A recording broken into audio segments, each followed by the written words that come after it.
And look, for this conference here today, there's been a lot of work. There's been 2 years worth of forum work, the Australian National Construction Forum, which has had many members participate in a benchmarking exercise in wind construction. So I guess I'll start with thanking the forum members who drove the conversation for the last 2 years on the performance in wind construction and potential direction the industry is going and what we can do to maintain and improve performance on major projects. So that thanks starts with 2 major sponsors, Jolene Hicks from and Aboriginal Insights, who has sponsored this event, and Claire Wright from Wright Training, who has pretty much been my back-to-back in the benchmarking exercise this last 2 years. So I'd like to thank those co-sponsors for their support and their hard work the last 2 years. The further sponsors, SBL Solutions is a supporting sponsor. Brett has been part of the forum. He's been a valuable asset of information in terms of the exercises we've done to date, and as has Kim Dodd, part of their supporting sponsors, along with Tessicon and Australian Cranes and Lifting Magazine.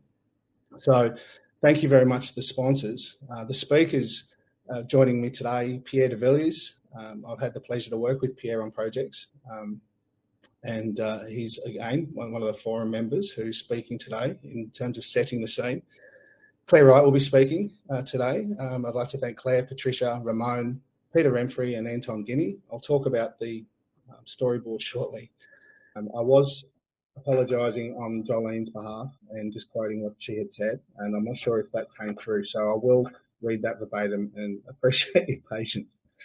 Unfortunately, I'm unable to attend this important event.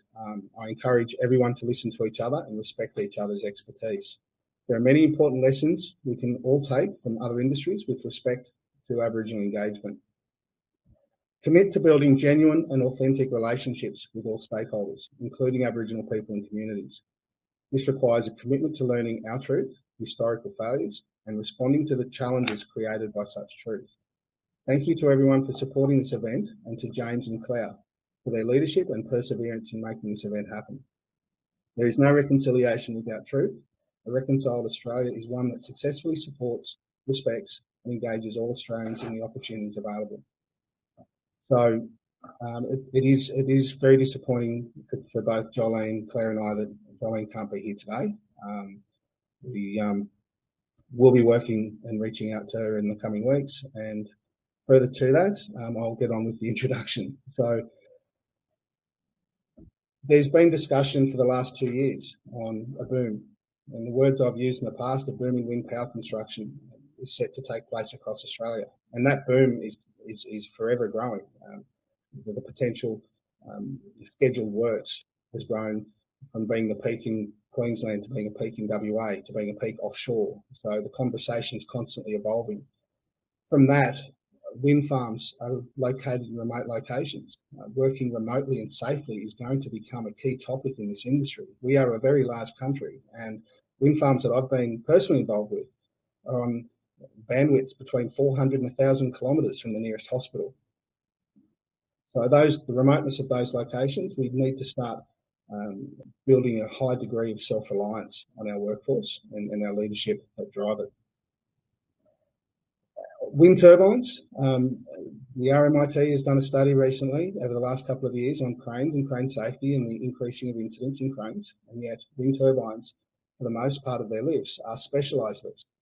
They're at the thin end of the charts, or they're dual cranes. So when you start talking the highest risk of high risk wind cranes, wind turbine installation is actually dealing with the high risk level of specialised lifting practices. And on the back end of that, we've identified, and we'll be talking about potential opportunities for improvement, but also what are the touch points for the industry moving forward. And being a strong industry, there's opportunity for Indigenous and regional employment. The statistic here I quoted in the Yaamagara discussion paper 2 years ago was 2018, Queensland's unemployment rate for Aboriginal and Torres Strait Islanders, 15 to 64, was 20%. And there is a synergy between remoteness of wind facilities and rural employment needs. So with the assistance of government, industry and communities, we need to see the opportunities for improvement in safety and training as an opportunity for us to engage rural communities and Indigenous in terms of employment and training pathways for all Australians. The conference today has got a depth of history that involves a safety forum. It involves the speakers.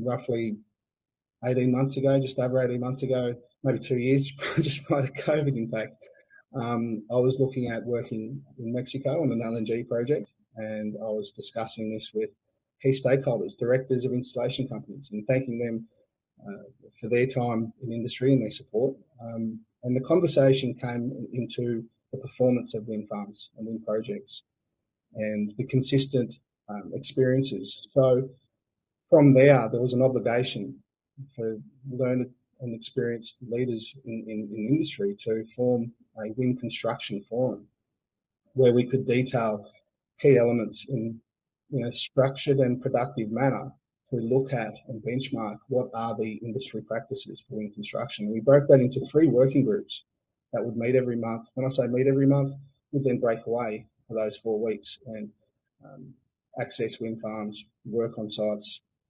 research anecdotal and personal experiences on projects, and look at how we engage and motivate workers, how we implement and design and plan projects in terms of health and safety frameworks, and then the installation practices themselves. What are the technical practices for installing turbines? How do we do that safely? So effectively, the outcomes of that was a report that we could have released on LinkedIn with 1,000 views and 2 likes. Or the other alternative was to promote a conversation from our learnings, where as a collective team, we can further that conversation with like-minded professionals in the industry and in a positive and engaging and consultative manner. The forum today, and before I hand over to Nicola, we'll be going through a storyboard where Pierre de Villiers sets the scene. We'll be talking through the performance, and then we move to the values and Australian values from Jolene. So I'll pick up on how that ties into frameworks when I speak. Claire will talk about, and Nicola will introduce all of our speakers individually. We'll talk about the access and rescue training practices and standards, and we then move into the cost of complacency. We've got a great guest with Patricia Castanese here today, talking about organisational complacency, where we can have catastrophic outcomes to projects involving 24-year-old inexperienced project managers, and then tying some of those outcomes back to industry performance and industry complacency, where we ask ourselves, wind construction is a mature industry. Our first wind farm, wind turbine I understand in Australia is 1987. So the myth of that this is a new industry just tells me, are we going down the path for global complacency in how we install and manage safety on wind turbines?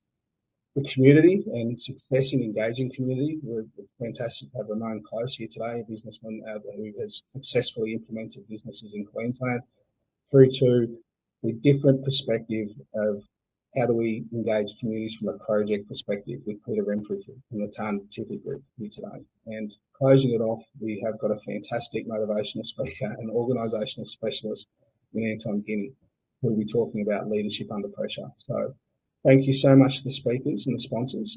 Hopefully everybody has an engaging day today. Hopefully there's some great networking opportunities, and we can build on some great relationships, as we have done for the last 2 years with the Australian Construction Wind Safety Forum.